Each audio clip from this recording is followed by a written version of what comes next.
I know. I don't know. Good. Sit up. Lovely shot. That's the one. Beautiful. There you go. Soft hand, canter, leg on. Good. Look at your fence. Good. Sit up. Lovely shot. Well ridden. Lovely job. Bounce, bounce, bounce. Gorgeous.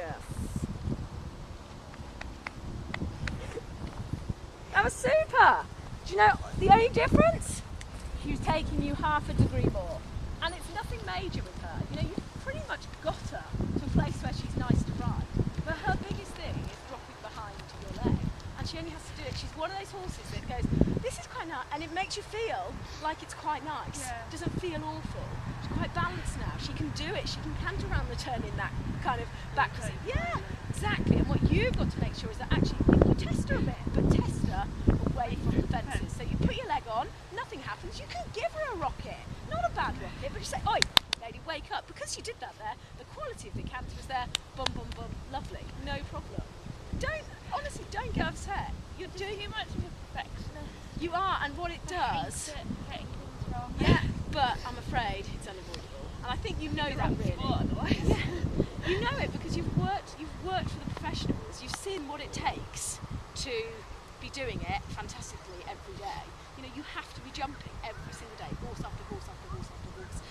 These are difficult exercises, you know. It's not easy. I jump them on my horses and I have the same issues that you do. And it's just a case of, right, okay, not enough canter there, he needs to be coming forward, he's got to make that turn a bit better.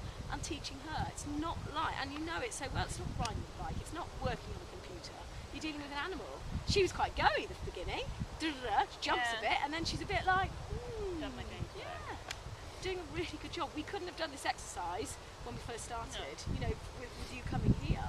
You know, we're progressing to that, so please don't take negatives from it. And I'm putting a bit more pressure on you today because, Megan, you can totally do it.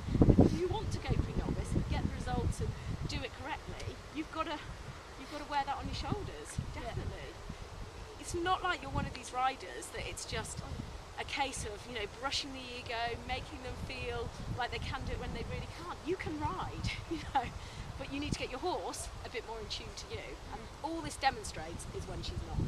And that's why you feel, oh my God, I can't do it. But what it helps you with is when you go out there, all of this is in the back of your mind. What have I got to do? What does that feel?